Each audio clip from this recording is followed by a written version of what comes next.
Վերջին շրջանում կեղծ լուրի հանդիպել եք, կոնկրետ օրինակ կարող եք բերել։ Կեղծ լուրեր շատ ենք հանդիպում ընդհանրապես եւ վերջին շրջանում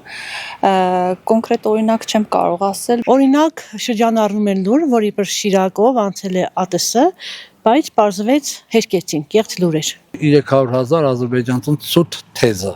որ 300,000 ադրբեջանցի պետք է գա։ Կեղծ լուրի միշտ եմ հանդիպում, հիմնականում ավելի շատ քաղաքական թեմաներով է, հստակ չեմ կարողանա մտաբերել, բայց կեղծ եւ իրար հակասող լուրերը շատ են հանդիպում։ Ընտրություն համար կեղծ լուր կա, որ բալա, էլ երկրի մեջ տեղ չկա այդ կա կեղծություն։ Ադրբեջանցի կա, Ռուսաստանից կա, ինչի համար։ Ինչ նպատակ են հետապնդում ֆեյքերի հեղինակները եւ ինչ ազդեցություն կարող է գործել կեղծ տեղեկատվությունը։ Պետականության վրա կազդե,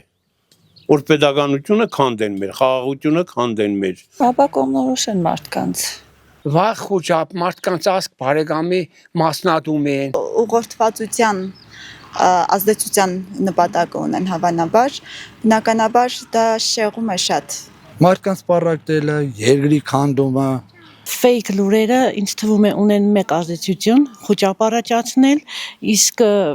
հետապնդում են ինչ նպատակ, հիմնականում իրենց նյութերը բացել, կարտալ ու լայքել, շատ դիտումներ հավաքել։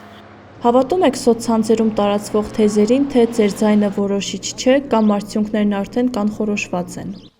Այս պահին մտածում եմ, որ իմ ձայնը որոշիչ է ու շատ կարևոր է։ Ժողովուրդը ամեն ակտիվ է ու լավ ինֆորմացված է ժողովուրդը, շատ լավ, իրան չես կրնա ուրիշ բան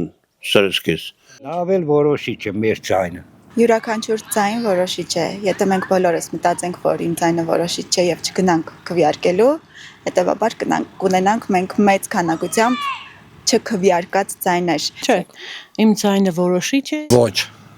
Ես այս ընտրությունն ենք հավատամ։ Որքանով է կարևոր մեդիագրագիտությունը ընտրություններին ճիշտ որոշում կայացնելու համար։ Շատ կարևոր է, շատ։ Ամենակարևոր բան է։ Գրագիտություն պետք է գիտենա ուղեղն աշխատի, որ կոնկրետ իմանա ում է պետք ցայն տալ, ում պետք չէ։ Ամենակարևորը այստեղ գրագետ լինելն է, որպեսզի կարողանաս ինքնուրույն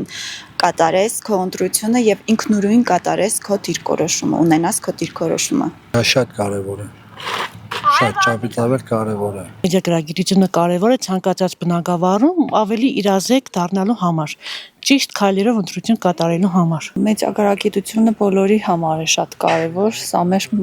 կարելի ասել բոլորի մարտահրավերն է, շատ կարևոր է, որ մարդը ճիշտ կողմնորոշված գնա։ Ինչպես եք արձագանքում, երբ տեսնում եք կասկածելի տեղեկատվություն։ Ժողովրդին ումոր կրնամ հետները զրույցեմ, որ տղեկ ժողովուրդ ջան, էսի կասկածելի է։ Չի կարելի հավատալ։ Կասկածել լուրերի չէ հավատալ։ Չեմ արձագանքում ոչ մի կերպ, ուղղակի փորձում եմ շրջանցել դա։ Չեմ են այդպես չերտեմ կոնստիտուցիոններ արդեն, որովհետև պարզ է։ Լինում է, որ անտեսում եմ, լինում է, որ բացում եմ, հավաստիանում եմ կեղծ կամ սխալ լինելու մեջ։ Զայրանում եմ իմ մոտ խաչով չնջում եմ այդ կեղծ լուրերի հաշտարակները, որովհետև շատ են, անընդհատ բացվում են։ Ով եւ ինչպես պետք է պայքարի կեղծ տեղեկատվության դեմ։ Լրատվական միջոցները պետք է պայքարեն։ Համախմբենք, բոլորս պետք է պայքարենք։ Դեռ ժողովուրդը պետք է պայքարի։ Ժողովուրդը ուրիշ մարդ։ Առաջին հերթին չտարածելով, փորձել հասկանալ իրականությունը եւ զերծ մնալ կեղծ տեղեկատվությունը տարածելուց։ Ամեն մարդ ինքը պետք է պայքարի։ Մենք ինքներս անտեսելով, չգիտեմ, չբացելով, չկարտալով, Բոլորս։